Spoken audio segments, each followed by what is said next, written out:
Hello guys, हमारे channel पर आपका स्वागत है। अगर आपको वीडियोस पसंद आ रही हैं तो प्लीज़ लाइक करें, कमेंट करें और शेयर करें।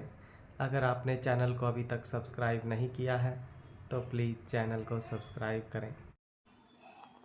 जसन और अति दोनों होठों से लड़ाई लड़ रहे थे, जिसमें जसन अति पर पूरी तरह से हावी था। उसका रंग भी गुलाबी से सुर्ख लाल हो गया तो जसन ने उन्हें छोड़ा और अति के सीने की तरफ बढ़ गया। अति ने जब उसके होंठ अपने सीने पर महसूस किए तो एकदम से सिहर उठी। उसने उसके चेहरे को जल्दी से थामा और जसन की आंखों में देखते हुए बोली, तुम मेरे जसन जी हो क्या? उसका सवाल सुनकर जसन एकदम से चौंक गया, लेकिन साथ ही साथ उसके होंठों पर एक हल्की सी मुस्कुराहट भी थी कि उसकी बेबी डॉल उसकी छुअन को पहचानती है। इसलिए तो याद ना होने के बावजूद भी वो उसे पहचान कर रही है, उसे महसूस कर रही है। वो रुकना चाहता था ताकि अति को कुछ वक्त दे सके अपनी पुरानी यादों को याद करने का, लेकिन चाहकर भी वो खुद को रोक नहीं पा रहा था। वो भी अपनी बेबी डॉल को प्यार करना चाहता था। कितने दिनों से उसने अपनी बेबी डॉल को इस तरह से प्यार नहीं किया था। आखिर कैसे रोकता वो खुद को, जिसमें जो आग लगी थी वो सिर्फ और सिर्फ अति को पूरी तरह से पाकर ही शांत होने वाली थी। उसने अति की आंखों को देखते हुए बारी बारी से उन पर अपने होंठ रखे और फिर धीरे से बोला, कुछ नहीं कहूँगा मैं तुम्हें, सिर्फ महसूस करने की कोशिश करो। महसूस करो कि क्या तुम्हारा जश्न तुम्हें ऐसे ही प्यार करता है। उसने अपने होंठ अति की आंखों से हटाए तो अति ने अपनी आंखें खोली और उसकी तरफ देखते हुए बड़ी मदहोशी से बोली, उनका प्यार गहरे समुंदर की तरह है जिसमें मैं पूरी तरह से खो जाती हूँ, और अब मेरा मन तुम्हें खोने का कर रहा है। मुझे नहीं पता मुझे क्या हो रहा है, लेकिन बहुत बेचैनी हो रही है। बताओ ना, तुम मेरे जसन जी ही हो ना? क्योंकि ऐसा प्यार सिर्फ वही मुझसे करते हैं। उनके अलावा अगर कोई भी मुझे छूता है तो मुझे बिल्कुल अच्छा नहीं लगता, लेकिन जब तुम मुझे छूते हो तो मुझे कुछ होने लगता है। मैं खुद को काबू में नहीं रख पाती, जिस तरह से अब नहीं रख पा रही हूँ। अति ने कहा तो जसन ने अपनी नज़रें पूरी तरह से उस पर घुमाई और अगले ही पल उसके होंठों पर एक दिलकशी मुस्कुराहट ठहर गई, क्योंकि अति के जिस्म में हो रही हलचल को वो साफ महसूस कर पा रहा था। उसका तेज़ी से ऊपर उठता हुआ सीना और आगे पीछे हो रहे पैर बता रहे थे कि वो सच में खुद पर काबू खो रही है। उसकी आंखों में इस वक्त बेहद मदहोशी छाई हुई थी। जसन ने उसके दोनों हाथों को अपने एक हाथ में पकड़ा और ऊपर बेड की तरफ लाकर उसके सीने पर अपने होंठ रख दिए और फिर उसके पूरे सीने को बेहद शिद्दत से चूमने लगा। अति बार बार सिहरने लगी। उसके मुंह से हल्की हल्की सिसकियां निकल रही थी जो जसन के उसकी छाती को बार बार काटने से हो रही थी। वो उसके सीने पर पूरी तरह से लव बाइट्स दे रहा था और साथ ही साथ उसके सीने को पूरी तरह से मसल रहा था। दर्द से अति की आहें निकल रही थी और उसका पूरा जिस्म जैसे टूट रहा था। अति से अब बिल्कुल भी बर्दाश्त नहीं हो रहा था और उसकी हालत देखकर जसन ने उसके कमर के नीचे अपना हाथ लगाया और फिर उसे घुमाकर खुद नीचे हो गया और उसे अपने ऊपर लिटा लिया। अति ने अपने हाथ उसके सीने पर रखे और उसे देखने लगी। तुम्हारा मन है मुझे प्यार करने का? जसन ने उसके सिर के पीछे अपना हाथ रखते हुए कहा तो अति ने अपना सिर हाँ में हिलाया और बोली, पहले बताइए आप मेरे जसन जी है ना? उसके सवाल पर जसन ने उसे थोड़ा खुद पर झुकाया और उसकी आंखों में देखते हुए बोला, क्या कभी तुम्हारा मन अपने जसन जी के अलावा भी किसी और को प्यार करने का किया है? तो इस बार अति ने अपना सिर ना में हिला दिया और उसका जवाब सुनकर जसन की मुस्कुराहट और भी ज़्यादा बढ़ गई और फिर वो बोला, तो करो ना प्यार मुझे, क्यों खुद को रोक रही हो? उसकी बातें सुनकर अति को समझ नहीं आ रहा था कि आखिर क्या समझे वो कि वो सच में जसन है या नहीं, और दूसरी तरफ उसकी फीलिंग्स उस पर हावी हो रही थी। उसने जल्दी से अपने होंठ जसन के होंठों पर रखे और उन्हें बेतहासा चूमने लगी। उसके अंदर इस वक्त एक आग सी सुलग रही थी और ऐसा लग रहा था जैसे वो जसन को चूम कर उस आग को ठंडा करना चाहती हो। वो लगातार जसन के होठों को चूमती रही और फिर उसके होठों से अलग होकर उसने उसके सीने को चूमना शुरू कर दिया। धीरे धीरे कभी उसके गर्दन से कानों तक जाती और फिर नीचे चेस्ट पर आकर उन पर हल्का हल्का काटती। जसन को जब जब थोड़ा थोड़ा दर्द होता तो वो अति के बालों को हल्का सा पकड़कर खींच देता और उसकी इस तरह करने से अति और भी ज़्यादा वाइल्ड हो जाती। अब कभी जसन उसके ऊपर होता तो कभी अति। दोनों ही एक दूसरे को बहुत ही ज़्यादा बेसब्री से चूम रहे थे और अपना प्यार एक दूसरे पर लुटा रहे थे। करीबन 2 घंटे तक दोनों यूं ही एक दूसरे को प्यार करते रहे। जसन आगे बढ़ना चाहता था लेकिन फिर भी नहीं बढ़ पाया क्योंकि इस वक्त अति की हालत उसे संभालने की बिल्कुल भी नहीं। उसके हार्ड लव को उसकी सॉफ्ट सी अति बर्दाश्त नहीं कर पाती क्योंकि इस वक्त वह बेहद नाजुक हालत में थी और जसन का उसके साथ इंटीमेट होना शायद उसके लिए गलत हो जाता। इसलिए उसने एक हद में रहकर ही उसे प्यार किया। हालांकि उसका बहुत मन था अपनी अति को फिर से अपनी बनाने का, लेकिन चाह कर भी वो ऐसा नहीं कर पाया। अति भी रुक नहीं रही थी, लेकिन जब जसन ही आगे नहीं बढ़ा तो वो भी एक हद तक रह गई और जब थक गई तो उसके सीने पर सिर रख कर ही सो गई। जसन यूं ही उसे अपनी बाहों में लेकर लेटा रहा और उसके सिर को सहलाता रहा। उसके होठों पर एक मुस्कुराहट थी कि बिना कुछ कहे भी अति उसे और उसके प्यार को महसूस कर रही थी। सब कुछ भूल कर भी वो उसे और उसके प्यार को नहीं भूल पाई। अब तो बस उसे इंतज़ार था अति की यादाश्त वापस लौट आने का और उसके पूरी तरह से ठीक होने का, ताकि अपनी बेबी डॉल को वो बहुत सारा प्यार करे। उसकी बेबी डॉल चाहती थी ना कि जसन उसे खूब सारा प्यार करे, तो अब जसन ने सोच लिया था कि जैसे ही अति ठीक होगी तो वो उसे बताएगा कि प्यार होता क्या है। उसे बहुत ज़्यादा परेशान करेगा, पूरा दिन बिस्तर से उठने नहीं देगा और सारी रात सोने नहीं देगा। उसकी बेबी डॉल के अंग अंग को वो अपने प्यार से भर देगा।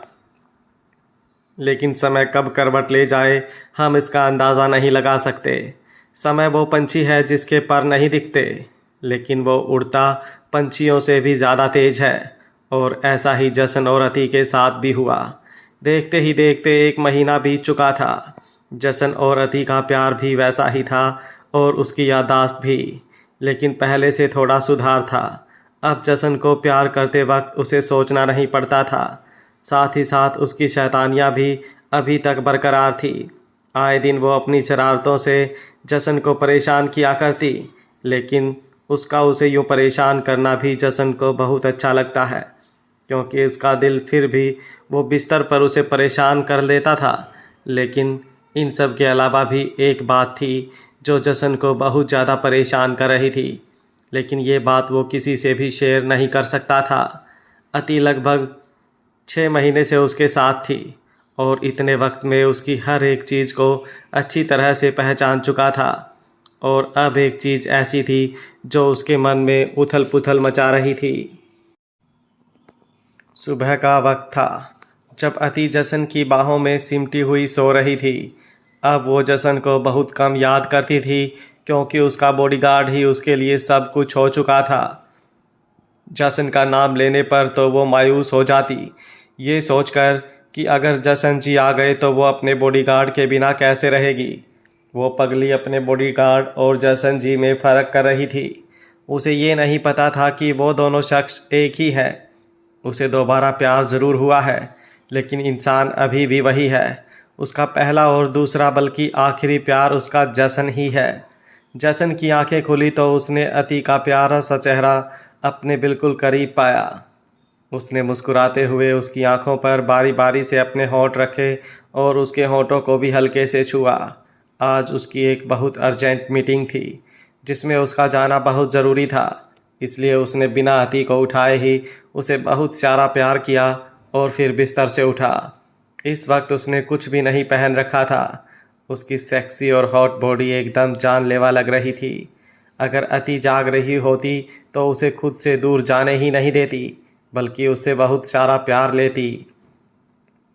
अति को देखकर मुस्कुराते हुए जसन ने अपना बाथरोब पहना और बाथरूम में चला गया। वो नहाकर आया तो अति अभी भी सो रही थी। वो जल्दी से तैयार हुआ और फिर अति के पास आकर उसके माथे को चूमते हुए बोला, मैं जल्दी वापस आ जाऊंगा, मेरी चाशनी उर्फ बेबी डॉल। अति ने नींद में ही अंगड़ाई ली और फिर दोबारा गहरी नींद में चली गई। जसन भी अपने फ़ोन को देखते हुए कमरे से बाहर आ गया। उसने रमा आंटी को अति का ध्यान रखने के लिए कहा और फिर घर से बाहर आकर गाड़ी में बैठकर निकल गया। कमरे का दरवाज़ा बंद था तो रमा आंटी भी अपने काम में लग गई। गाड़ी में बैठते ही जसन ने सबसे पहले डॉक्टर को कॉल किया और उनसे कुछ डिस्कस करने लगा। वो पिछले 6 महीने से अति के साथ था और उसकी हर एक बात को बहुत अच्छी तरह से जानता था। उसे पता था कि अति को मंथली पीरियड्स किस डेट को आते हैं, लेकिन अब पूरा महीना बीत चुका था, उसे पीरियड नहीं आए थे। अति की हालत देखकर उसने पहले इस बात के बारे में इतना नहीं सोचा, लेकिन अब उसे बहुत ज़्यादा टेंशन हो रही थी, क्योंकि जब दोनों इंटीमेट हुए थे तब उसने किसी भी तरह की प्रोटेक्शन यूज़ नहीं की थी। और अब डॉक्टर की बात सुनकर उसकी परेशानी और भी ज़्यादा बढ़ गई थी, क्योंकि अति के साथ जो कुछ भी हुआ उसमें ऐसा कुछ भी नहीं हुआ था जिससे उसके पीरियड्स मिस हों, और सिर पर लगी चोटों का भी उनसे कोई लेना देना नहीं था। और अब उसकी परेशानी सिर्फ एक ही थी कि कहीं अति प्रेग्नेंट तो। थोड़ी देर बाद अपनी आंखें बंद किए ही अति अपना हाथ इधर उधर चलाकर जसन को ढूंढने लगी, लेकिन जब उसने महसूस किया कि जसन उसके आसपास नहीं तो उसने अपनी आंखें खोली। अधखुली आंखों से नज़रें कमरे में घुमाते हुए वो जसन को ढूंढने लगी, लेकिन जब जसन उसे नहीं मिला तो वो अपनी जगह से खड़ी हुई। वो भी नहाकर नीचे आई और रमा आंटी से जसन के बारे में पूछने लगी। रमा आंटी ने उसे बताया कि वो किसी काम से बाहर गया हुआ है और थोड़ी देर में आ जाएगा। तो अति के चेहरे पर शैतानी मुस्कुराहट आ गई। वो मुस्कुराते हुए मन ही मन बोली, यस, अब बॉडीगार्ड मेरे आसपास नहीं है तो मैं कुछ भी कर सकती हूँ। कितने दिन से मेरा पार्टी करने का मन था, अब मैं पूरा एंजॉय करूँगी, उसने कहा। और फिर अगले ही पल उसने घर के सारे नौकरों को अपने सामने लाइन बनाकर खड़ा करवा दिया। सभी नौकर हैरानी से उसकी तरफ देख रहे थे। जैसे उन्हें जसन का खौफ रहता था, वैसे ही अति से भी वो बहुत ज़्यादा डरते थे, क्योंकि जसन तो जो करता था होशो हवास में करता था, लेकिन अति तो पूरी तरह से सरफिरी थी, कभी भी कुछ भी कर देती थी और बाद में इल्ज़ाम खुद उन्हीं पर लगा देती थी। और उनकी सबसे बड़ी हैरानी का कारण तो अति के हाथों में पकड़े हुए गिलास की वजह से था, जिसमें वाइन थी, और वो इस वक्त घर में एक तरफ बने काउंटर पर इस तरह से बैठी थी जैसे वो किसी बियर बार में बैठी हो। तभी उसने एक नौकर को म्यूज़िक ऑन का इशारा किया तो पूरे घर में ज़ोरों शोरों से म्यूज़िक बजने लगा। अति वाइन का गिलास अपने मुंह से लगाते हुए ही खड़ी हुई और डांस करने लगी। एक एक कर उसने सभी नौकरों को हाथ पकड़कर उन्हें डांस करवाना शुरू कर दिया। सब नौकर करते भी तो क्या करते, बस अति के इशारों पर नाचते रहे। अगर कोई रुक जाता तो अति उसे घूर कर देखती। वो किसी बिजली के खिलौनों की तरह दोबारा नाचना शुरू कर देता, और वो भी एक लंबी चौड़ी मुस्कुराहट के साथ। दूर खड़ी मनीषा जो अति का पागलपन देख रही थी, उसने उसे देखते हुए मुंह बनाया तो अति की नज़र भी उस पर गई। वो जल्दी से उसकी तरफ बढ़ी और फिर उसका हाथ पकड़कर उसे खींचते हुए वहाँ पर ले आई जहाँ पर सभी नौकर नाच रहे थे। उसने मनीषा को भी गोल गोल घुमाना शुरू कर दिया तो मनीषा ने गुस्से से उसकी तरफ देखा और घूमना बंद करके सीधी खड़ी हो गई।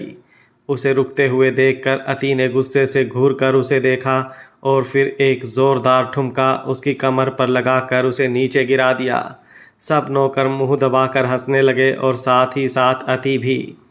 मनीषा जल्दी से खड़ी हुई और अति की तरफ बढ़ी, लेकिन उसी वक्त म्यूज़िक सिस्टम बंद हुआ और जसन की आवाज़ वहाँ पर गूंजी। ये सब क्या हो रहा है? उसकी आवाज़ सुनकर अति की सांसें सूखने लगी। उसने नज़र घुमाकर जसन की तरफ देखा तो जसन गुस्से से उसे ही देख रहा था। जसन के चेहरे पर गुस्सा देखकर उसे डर लगने लगा, लेकिन अगले ही पल वो उसके बिल्कुल पास आया और उसका हाथ पकड़कर उसे एकदम से गोल गोल घुमा दिया और दोबारा म्यूज़िक स्टार्ट करने का इशारा कर दिया। अति के चेहरे पर एक लंबी सी मुस्कुराहट आ गई और वही मनीषा गुस्से में तिलमिलाने लगी। अपने पैर पटकते हुए वो वहाँ से चली गई। जसन ने अति को गोल गोल घुमाते हुए उसका हाथ पकड़कर उसके साथ नाचना शुरू कर दिया। उसने अपने एक हाथ से उसकी कमर को थाम लिया और दूसरे हाथ से उसका एक हाथ पकड़ रखा था। दोनों ही एक दूसरे की आंखों में देख रहे थे और मुस्कुरा रहे थे। जसन उसे देखते हुए ही उसके चेहरे पर झुका और उसके माथे को चूमने लगा तो अचानक ही उस पल को महसूस कर अति ने अपनी आंखें बंद कर ली। उसकी आंखों के सामने अचानक ही कुछ तस्वीरें घूमने लगीं। जसन ने अपने होंठ उसके माथे से हटाए और उसके चेहरे को देखने लगा तो इस वक्त अति के चेहरे पर दर्द सा तैर रहा था।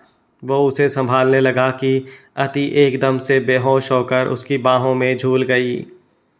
थोड़ी देर बाद अति अपने बिस्तर पर थी और डॉक्टर उसका चेकअप कर रहे थे। जैसे जैसे वह उसका चेकअप कर रहे थे उनके चेहरे पर परेशानी बढ़ती जा रही थी। अति को बेहोश होते देख जसन ने साथ ही साथ डॉक्टर को बुला लिया, जबकि पिछले 1 महीने से वो बिल्कुल भी बेहोश नहीं हो रही थी। एक्सीडेंट के बाद शुरुआती दिनों में वो बेहोश हो जाया करती थी, लेकिन अब तो वो बिल्कुल ठीक हो चुकी थी।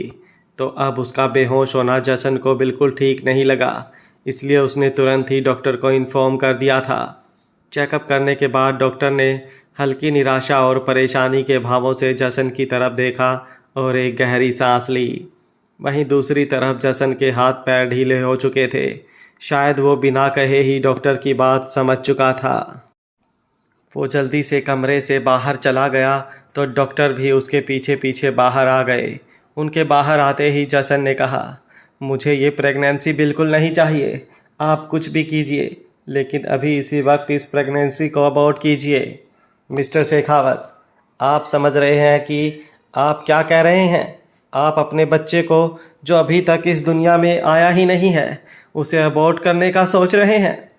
क्या आपको नहीं लगता आपको ऐसा करना तो दूर सोचना भी नहीं चाहिए? मुझे क्या करना चाहिए क्या नहीं ये मैं अच्छी तरह जानता हूँ, लेकिन आप एक बात अच्छे से सुन लीजिए कि अति इस प्रेगनेंसी को महसूस करे उससे पहले ही आपको इसे पूरी तरह से ख़त्म करना होगा।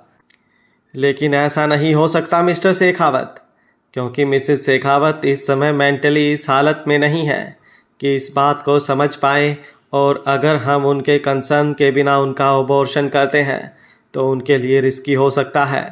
आप समझने की कोशिश कीजिए। वो डॉक्टर अभी बोल ही रहा था कि जसन एकदम से उसके करीब बढ़ा और उसकी गर्दन पकड़कर उसे दीवार से लगाकर दांत पीसते हुए बोला, मेरी बीवी अभी पूरे 18 साल की भी नहीं है और आप चाहते हैं कि गलती से हुई इस प्रेगनेंसी को मैं उसे रखने दूं ताकि उसकी पूरी लाइफ ख़राब हो जाए। मैंने एक बार फैसला कर लिया और मेरे फैसले पर बोलने वाले तुम होते कौन हो? तुम सिर्फ एक डॉक्टर हो और यहाँ पर मेरी बीवी का ट्रीटमेंट करने आए हो। ट्रीटमेंट करो और पैसे लेकर दफ़ा हो जाओ यहाँ से। अपनी बात कहकर उसने एक झटके से उस डॉक्टर को छोड़ा और गुस्से से उसे देखने लगा।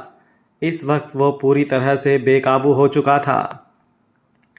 डॉक्टर ने खुद को संभाला और फिर एक लंबी सांस छोड़ते हुए बोला, मैं आपकी बात समझ रहा हूँ मिस्टर शेखावत, लेकिन आपको भी एक बात समझनी पड़ेगी कि आप जो फैसला ले रहे हैं शायद आपके लिए ठीक हो, लेकिन कल को जब मिसेस शेखावत की याददाश्त वापस आए तो उन्हें आपका फ़ैसला बिल्कुल पसंद ना आए। वो पहले ही मेंटली ट्रॉमा से गुजर रही हैं और एक औरत के लिए अपने बच्चों को खो देना बहुत ही दुखदाई होता है। ऐसे में उनके दिमाग पर इस बात का बहुत गहरा असर पड़ सकता है।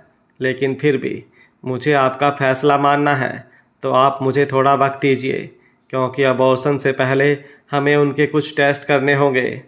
अपनी बात कहकर डॉक्टर वहाँ से चले गए और जसन वहीं पर खड़ा रह गया। दरवाज़ा खोलकर वो वापस कमरे में आया और अति के बिल्कुल करीब आकर बैठ गया। उसने अति का हाथ अपने हाथों में लिया और उसे देखते हुए बोला, बहुत बड़ी गलती कर दी मैंने। मुझे खुद पर काबू रखना चाहिए था और तुम्हें भी इतनी बड़ी गलती नहीं करने देनी चाहिए थी। अभी तुम बहुत छोटी हो और ये चीज़ तुम्हारी पूरी ज़िंदगी ख़राब कर सकती है। अभी तुम सिर्फ 18 साल की हो और तुम्हारे सामने पूरी लाइफ पड़ी है। ये प्रेगनेंसी तुम्हारे लिए बिल्कुल ठीक नहीं। मैं मेरी बेबी डॉल की मासूमियत को नहीं खोने देना चाहता, और इस वक्त ये प्रेगनेंसी सिवाय दर्द के तुम्हें कुछ नहीं देगी। प्लीज़ मुझे माफ़ कर दो। मेरी वजह से तुम्हें यह तकलीफ़ सहनी पड़ रही है। I am so sorry my baby doll. अति की आंखें धीरे धीरे फड़फड़ाने लगी तो उसने अपनी आंखों की नमी साफ की। अति की हालत देखकर वो इन सब का कसूरवार खुद को ही मान रहा था। अगर वो उस रात अति की बात ना मानता और वो दोनों करीब नहीं आते तो आज अति की हालत इतनी ख़राब नहीं होती। अभी तो वो खुद को भी नहीं संभाल पा रही थी और एक नन्ही सी जान को अपने अंदर संभालना उसके लिए मुश्किल ही नहीं, नामुमकिन होने वाला था। अगर अति उम्र में थोड़ी सी बड़ी होती और उसकी हालत बिल्कुल ठीक होती तो शायद ये प्रेगनेंसी जसन की ज़िंदगी की सबसे बड़ी खुशी होती। लेकिन अपनी बेबी डॉल की लाइफ को रिस्क पर रखकर वो इस प्रेगनेंसी के बारे में सोच भी नहीं सकता था। आंखें खुलते ही अति को वो सब याद आ गया जो अभी थोड़ी देर पहले उसने किया था। अपनी शरारतों को याद कर वो मुस्कुराई और जसन की तरफ देख कर बोली, सॉरी बॉडीगार्ड, लेकिन मेरा पार्टी करने का मन कर रहा था, इसलिए खुद को रोक नहीं पाई। तुम नाराज़ तो नहीं होना? उसकी बात सुनकर जसन ने उसके माथे को चूमा और फिर उसकी आंखों में देखते हुए बोला, तुम्हारी किसी बात से मैं कभी नाराज़ नहीं हो सकता। अच्छा, मैं चाहे कुछ भी कर लूँ, चाहे तुम्हें पीट भी लूँ? पीट लो, लेकिन इसके लिए मेरी एक शर्त है कि तुम जितना मुझे पीटोगी उतना मैं तुमसे प्यार करूँगा। अगर मंजूर है तो बताओ, मैं पिटने के लिए तैयार हूँ। जसन ने कहा तो अति ने मुस्कुराकर नज़रें फेर ली, क्योंकि जसन के इस तरह उसे देखने से उसे शर्म सी आने लगी थी। अति को यूँ शर्माते देख जसन को उस पर प्यार आ रहा था। वो अपनी जगह से उठा और अपने कपड़े उतारने लगा। अति हैरानी से उसे देख रही थी, लेकिन वो जानती थी कि जसन आगे क्या करने वाला है, और हुआ भी वैसा ही। सिर्फ शॉर्ट्स पहन के जसन उसके बगल में आकर लेट गया और अपने हाथों को उसने अपने सिर के नीचे रख दिया। तो अति जल्दी से उसकी तरफ बढ़ी और उसने अपना सिर उसके सीने पर रख कर अपनी बाहें भी उसके सीने पर लपेट दी। उसकी सांसें जसन को अपने सीने पर महसूस हो रही थी तो उसे मदहोश कर रही थी। अति की प्रेगनेंसी की न्यूज़ सुनकर वो परेशान ज़रूर था, लेकिन इन सब में भी वो अति को प्यार करना नहीं छोड़ सकता था। अब वो अति की तरफ घूमा तो अति नीचे हो गई और वो उसके ऊपर झुक गया। अगले ही पल अति के कपड़े उतरने लगे और उसकी सांसें गहरी होने लगी। आपने कहा था कि अगर मैं आपको पीटूंगी तो आप मुझसे प्यार करेंगे, लेकिन मैंने तो आपको कुछ कहा ही नहीं, फिर भी आप मुझसे प्यार कर रहे हैं। अति ने उसकी आंखों में देखते हुए पूछा तो जसन मुस्कुराया और उसकी गर्दन पर अपने होंठ चलाते हुए बोला, क्योंकि तुम्हें प्यार करना मेरी ज़रूरत है और इस वक्त ये ज़रूरत बहुत ज़्यादा बढ़ रही है। भले ही उसने जो कहा था वो अति नहीं समझ सकती थी, लेकिन जसन समझ रहा था।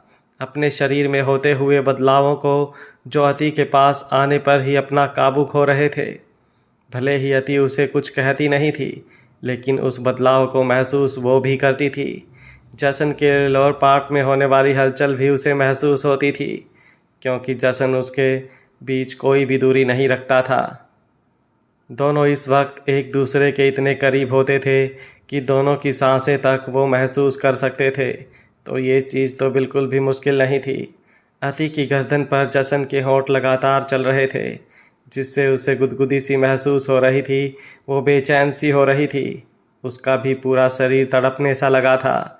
जसन की गर्म सांसें जब जब उसे अपने कानों के पास महसूस होती तो वो जसन की पीठ पर अपने हाथ रख कर अपने नाखून उस पर गड़ा देती और अपने पैर भी जसन के पैरों पर लपेट देती।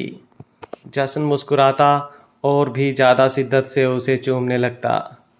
उसने अति को यूं सिहरते हुए महसूस किया तो ऊपर उठकर उसके माथे को चूमा और बोला, जब भी मैं तुम्हारे पास आता हूँ तो तुम बेकाबू सी क्यों हो जाती हो? उसकी बात सुनकर अति ने अपनी आंखें खोली, जो जसन को महसूस करते हुए अपने आप ही बंद हो गई थी। उसने जसन की तरफ देखा और धीमे से बोली, पता नहीं, लेकिन मुझे कुछ कुछ होने लगता है। और ये कुछ कुछ कहाँ होता है और कैसे होता है? जसन ने पूछा तो अति ने अपने होठों को अपनी जीभ से तर किया और बोली, धड़कनें रुकने सी लगती हैं और एक सनसनी सी मच जाती है पूरे शरीर में। अपनी बेबी डॉल की मासूमियत देखकर वो खुद को हंसने से रोक ही नहीं पाया था। वो लगातार हंसे जा रहा था तो अति ने उसे गुस्से से घूर कर देखा और बोली, आप मेरा मजाक उड़ा रहे हैं ना? पर क्या आपको कभी ऐसा कुछ भी नहीं होता? नहीं, मुझे तो ऐसी कोई सनसनी नहीं मचती, जैसन ने कहा। लेकिन अचानक से ही वो कांप गया जब अति ने उसके प्राइवेट पार्ट पर अपना हाथ रख दिया और बोली, तो फिर ये क्या है? ऐसे तो मुझे ये इतना हार्ड नहीं लगता, लेकिन जब आप मेरे करीब आते हैं तो धीरे धीरे ये बदलने लगता है। उसकी बात सुनकर जसन अब और भी ज़्यादा हंसने लगा था। उसने अति को कमर से थाम कर अपने पेट पर बिठा लिया और बोला, तुम्हें नहीं लगता तुम आजकल कुछ ज़्यादा ही शरारती हो गई हो? नहीं, मैं कोई शरारत नहीं कर रही, मैं सच बोल रही हूँ। मुझे सच में यहाँ पर बहुत अजीब लगता है। अच्छा, तो फिर इस अजीब अजीब को दूर कैसे किया जाए? जसन ने पूछा तो अति सोचने लगी और बोली, मुझे नहीं पता, पर जब आप मुझे बहुत सारा प्यार करते हैं तो सब कुछ अपने आप ठीक हो जाता है। इसका मतलब इस वक्त तुम्हें मेरे प्यार की ज़रूरत है। जसन ने अब अति को नीचे लिटाकर खुद उसके ऊपर झुकते हुए कहा तो अति ने अपनी आंखें झपकाकर हाँ में इशारा किया। तो जसन बिना वक्त गंवाए एक बार फिर से उससे प्यार करने लगा। वो उसके होठों को चूम ही रहा था कि अचानक अति को अजीब सा महसूस होने लगा। उसके एक्सप्रेशन बदलते जैसे उसके होठों को छोड़ा और उसने पूछा, क्या हुआ? तो अति ने उसे पीछे हटने का इशारा किया। जसन पीछे हुआ तो अति एकदम से भागकर बाथरूम की तरफ चली गई। उसे यूं जाते देखकर जसन की आंखें बड़ी हो गईं। वो भी जल्दी से उसके पीछे पीछे भागा। अति वॉश बेसिन के पास अपने मुंह पर हाथ रख कर खड़ी थी। शायद उसे अभी अभी वॉमिट हुई थी। जसन जैसे ही उसके पास पहुंचा, अति एकदम से घूमी और बेहोश होकर उसकी बाहों में झूल गई। जसन ने जल्दी से उसे संभाला और उसे वापस कमरे में बेड की तरफ लेकर आया। अति का चेहरा देखकर ऐसा लग रहा था जैसे उसे ना जाने कितनी ही थकावट हो और उसमें बिल्कुल ही जान ना बची हो। उसे यूँ देखकर जसन की परेशानी और भी ज़्यादा बढ़ गई। कहाँ वो अपनी बेबी डॉल को दुनिया जहान की खुशियाँ देना चाहता था और कहाँ सिवाय तकलीफ़ के वो उसे कुछ नहीं दे पा रहा था। उसने उसे बेड पर लिटाया और उसका सिर सहलाने लगा। अति धीरे धीरे नींद में जा रही थी। जब वो पूरी तरह से सो गई तो जसन अपने कमरे से बाहर आया और डॉक्टर से बात करने लगा। वो जल्द से जल्द अपने बेबी को अबॉर्ट करवाना चाहता था, क्योंकि वो जानता था अपनी बेबी डॉल को अगर उसे इस बारे में हल्की सी भी भनक हो गई तो वो इस चीज़ के लिए बिल्कुल नहीं मानेगी। हालांकि अभी भी ये सारा प्रोसीजर बिना उसकी जानकारी के होने वाला था, लेकिन अभी ये सब इतना मुश्किल नहीं होता जितना बाद में होने वाला था। जसन ने डॉक्टर को सब कुछ जल्दी से जल्दी करने को कहा, लेकिन डॉक्टर ने उसे आज के दिन का टाइम मांगा था। थोड़ी देर बाद जसन वापस कमरे में आया तो अति अभी भी सो रही थी। उसे सोते देख वो कमरे से बाहर आया और फिर गाड़ी लेकर घर से निकल गया। वो साथ ही साथ बिजनेस संभालने की कोशिश कर रहा था, क्योंकि इस वक्त उसके दुश्मन उसे कमज़ोर करने में लगे हुए थे, लेकिन वो किसी को अपने इरादों में सफल नहीं होने दे सकता था। वो पहले भी मुंबई का बेताज बादशाह था और अब भी उसे कोई नहीं हरा सकता था। थोड़ी देर बाद वो वापस घर आया तो सबसे पहले अपने कमरे में ही गया। अति नीचे फर्श पर बैठी थी, शायद कुछ कर रही थी। जसन धीरे धीरे उसकी तरफ बढ़ा तो उसके पास पहुंचकर उसकी आंखें बड़ी हो गई। वो पेपर पर कुछ कार्टून्स बना रही थी, लेकिन वो ड्राइंग देखकर जसन अपनी आंखों को नम होने से नहीं रोक पाया। अति ने पेपर पर खुद की और जसन की तस्वीर बनाई थी और साथ ही साथ उनके बीच एक छोटा सा बेबी भी था, जिसने उन दोनों का हाथ पकड़ा हुआ था। उस ड्राइंग को देखकर जसन को समझ ही नहीं आया कि वो अति से क्या कहे। उससे क्या पूछे, क्योंकि उसे डर था कि अगर कहीं अति ने ऐसा कुछ कह दिया जिससे उसके लिए फ़ैसला लेना मुश्किल हो गया तो वो कमज़ोर पड़ जाएगा। एक बाप के लिए अपने बच्चे को अबॉर्ट करने की बात करना ही ऐसा होता है जैसा अपना कलेजा किसी को निकाल कर दे देना। लेकिन जसन को ये फ़ैसला करना पड़ रहा था क्योंकि उसके लिए सबसे ज़्यादा ज़रूरी उसकी बेबी डॉल थी। उसकी ज़िंदगी तो पहले ही इतनी उलझी हुई थी और अब वो जानबूझकर उसे दांव पर नहीं लगा सकता था। उसे बस अपनी बेबी डॉल चाहिए थी और कुछ नहीं। लेकिन जब अति ने महसूस किया कि जसन उसके पास ही खड़ा है तो वो जल्दी से उस ड्राइंग को लेकर खड़ी हुई और जसन की आंखों के आगे करते हुए बोली, देखो मैंने क्या बनाया। ये है आप, ये हूँ मैं और ये है हमारा छोटू सा बेबी। कितना क्यूट है ना। हाँ बिल्कुल तुम्हारी तरह, जसन उसकी तरफ देखकर बोला। पर ये बेबी आएगा कैसे? मैंने कल टीवी में देखा था एक लड़की का टमी बहुत बड़ा था, फिर उसे अचानक दर्द हुआ और फिर बेबी हो गया, लेकिन मेरा तो टमी छोटा सा है। क्या कोई परी मेरी टमी में बेबी नहीं डाल कर जाएगी? मुझे भी बेबी चाहिए, अति ने मायूस होकर कहा तो जसन और सुन नहीं पाया। उसने जल्दी से अति को अपने सीने से लगा लिया और रो पड़ा, लेकिन अपने आंसू की एक बूंद भी उसने अति को ना छूने दी। बताइए ना, क्या सच में परी आएगी या मुझे कभी बेबी नहीं मिलेगा? उसने फिर से कहा तो जसन उससे अलग हुआ और गुस्से से उसे देखते हुए बोला, चुप, बिल्कुल चुप। अब तुम एक शब्द भी नहीं बोलोगी। सुबह से देख रहा हूँ तुम्हें, बहुत ज़्यादा मनमर्जी करने लगी हो। कुछ भी करती हो, कुछ भी बोलती हो, लेकिन अब ये तुम्हारी मनमर्जी मैं बर्दाश्त नहीं करूँगा। किसने कहा था तुम्हें ये बनाने के लिए? कहते हुए उसने उससे वो ड्राइंग ली और पूरी तरह से फाड़ दी तो अति सुबक सुबक कर रोते हुए उसे देखने लगी। उसने जसन के हाथों से वो फटे हुए पेपर लिए और रोते हुए उन्हें देखने लगी, लेकिन अब तक वो ड्राइंग बुरी तरह से फट चुकी थी।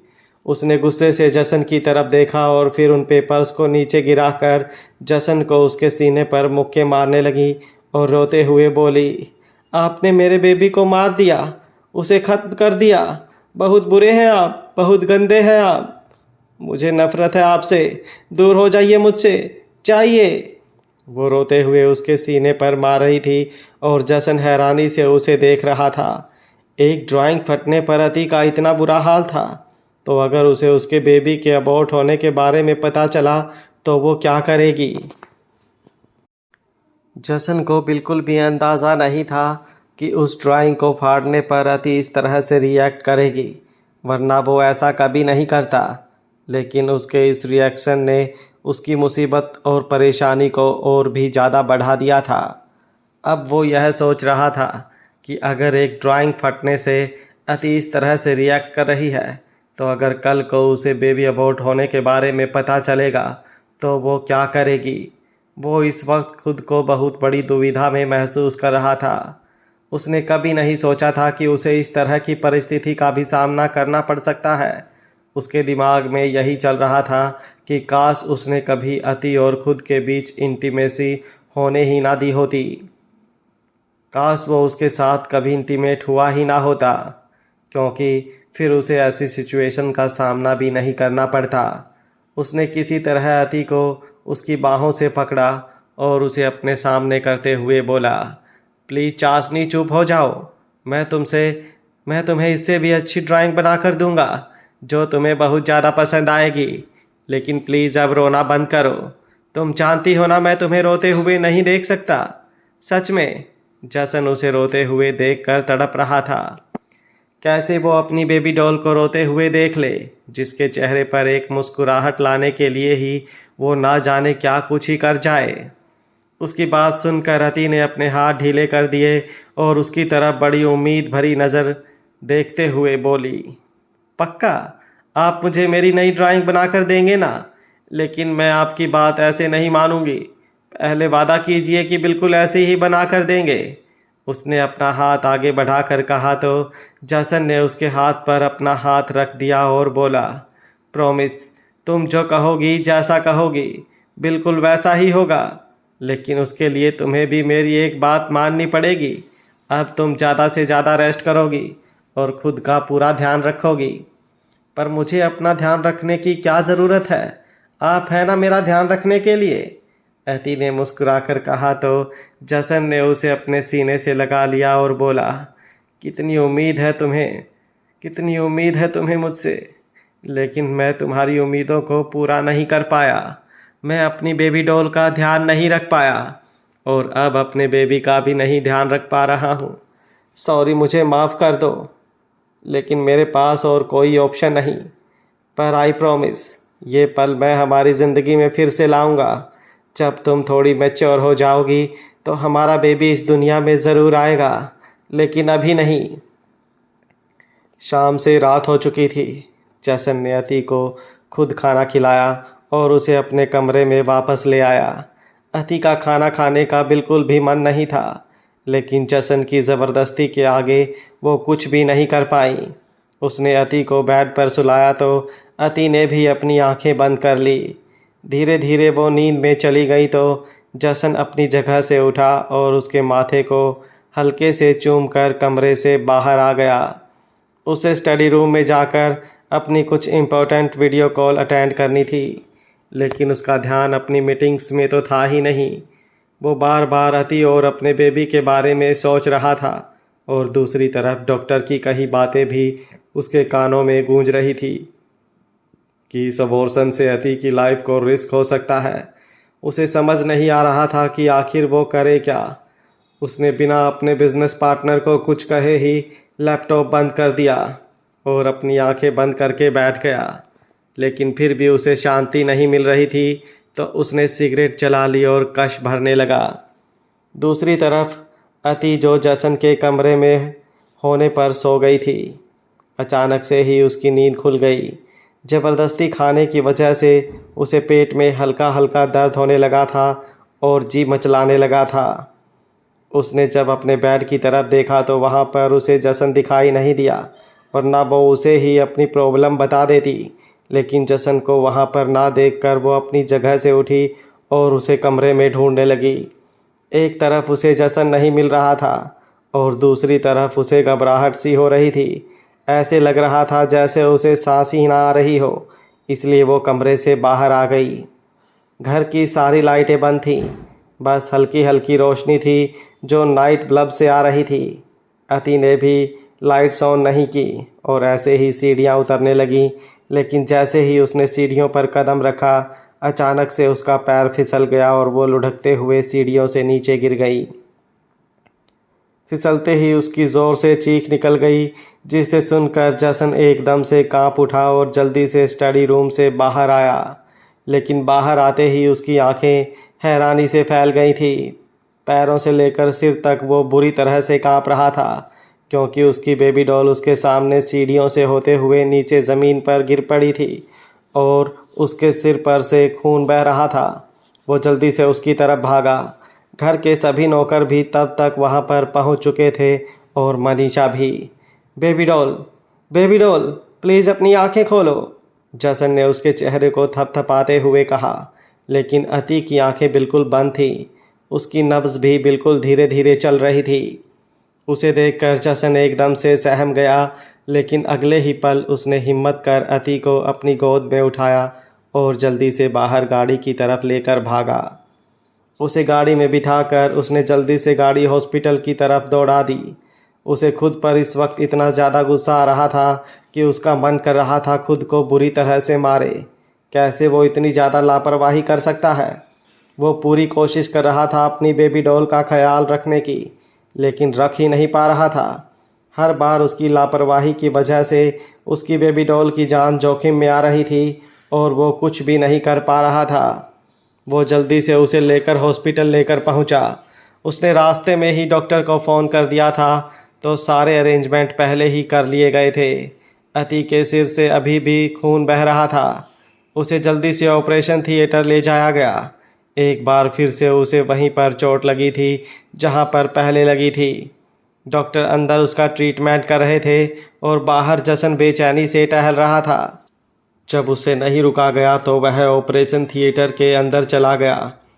उसे देखते ही नर्स ने उसे रोकने की कोशिश की, लेकिन उसने गुस्से से डॉक्टर की ओर देखा और बोला, चुपचाप अपना ट्रीटमेंट जारी रखो वरना ये ट्रीटमेंट तुम्हारा लास्ट ट्रीटमेंट होगा।